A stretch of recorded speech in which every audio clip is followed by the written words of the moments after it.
ఉపాధి హామీ పథకం సమర్థవంతంగా అమలయ్యేలా ప్రతి అధికారి కృషి చేయాలన్నారు ఏపీ ఉప ముఖ్యమంత్రి పవన్ కళ్యాణ్. ఏ స్థాయిలో జరిగే అవినీతి జరిగినా వదలమని హెచ్చరించారు.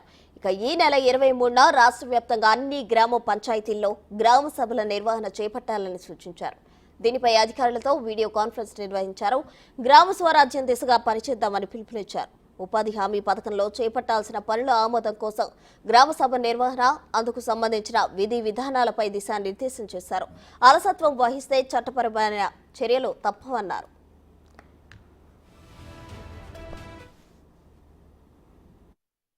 ఉపాధి హామీ పథకంలో చేపట్టే పనుల నాణ్యత విషయంలో ఎలాంటి రాజీ లేకుండా పూర్తి స్థాయి నిబద్ధతతో ప్రతి ఒక్కరు పనిచేయాలని నేను మనస్ఫూర్తిగా కోరుకుంటా ఉన్నాను. గత 2 నెలలుగా రివ్యూలు చేస్తున్న పనిలో కొన్ని క్షేత్రస్థాయి పర్యటనలో నా దృష్టిలోకి వచ్చినవి కూడా మీకు తెలియజేస్తాను. అలసత్వం వహించిన వారిపై ఎలాంటి మొహమాటం లేకుండా క్రమశిక్షణ చర్యలు తీసుకుంటాం. మండల స్థాయిలో పథకం అమల్లో పూర్తి బాధ్యత వహించవలసిన ఎంపీడీఓలు ఇక మీద మన రిక్వెస్ట్, ఎంపీడీఓలు పూర్తి బాధ్యతతో వ్యవహరించాలని నేను కోరుకుంటా ఉన్నాను. అంటే ఇన్ని వేల కోట్లు ఒక కీలకమైన బడ్జెట్ ఇది. ఇన్ని వేల కోట్లు ప్రజలకు చేరకుండా ఇబ్బంది అవుతా ఉంది. దాన్ని దయచేసి మీరు కొంచెం దృష్టి పెట్టండి. ఇది ప్రజలకు ఏమాత్రం ఇబ్బందిగా ఉంటే ఆ పరిస్థితులను సహించం. దానికి సంబంధించిన ఎలాంటి వ్యక్తులైనా సరే ప్రతి ఒక్క అధికారిపై గ్రామ స్థాయి నుండి జిల్లా స్థాయి వరకు అది క్రమశిక్షణ చర్యల కింద వస్తాయి.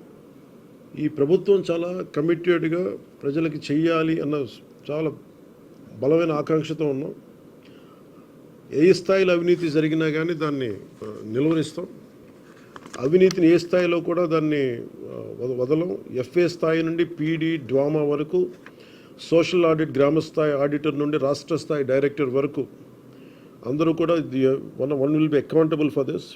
దయచేసి అవినీతికి తావు లేకుండా భవిష్యత్తులో అందరం ఈ కైండ్ ఆఫ్ డిసిప్లినరీ మెషర్స్కి ముందుకెళ్లకుండా మీరు పార్టిసిపేట్ చేయాలని కోరుకుంటా ఉన్నాను.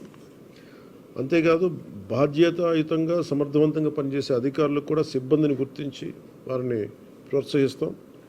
ఇకపైన ఉపాధి హామీ పథకాన్ని సమర్థవంతంగా అమలు చేయడానికి మనందరం కలిసి పనిచేద్దాం. పథకం అమలులో మన రాష్ట్రాన్ని దేశంలోనే మళ్ళా మొదటి స్థానంలో ఉంచడానికి కృషి చేయాలని కోరుకుంటా ఉన్నాను. గ్రామాలను అభివృద్ధి చేసే మహాత్మా గాంధీ గారి కళలాగా గ్రామ స్వరాజ్యాన్ని స్థాపించాలి, ఆ దిశగా అడుగులు వేయాలని చెప్పి మీరందరూ కలిసి మాకు సహాయ సహకారాలు ఇవ్వాలని మనస్ఫూర్తిగా కోరుకుంటున్నాను.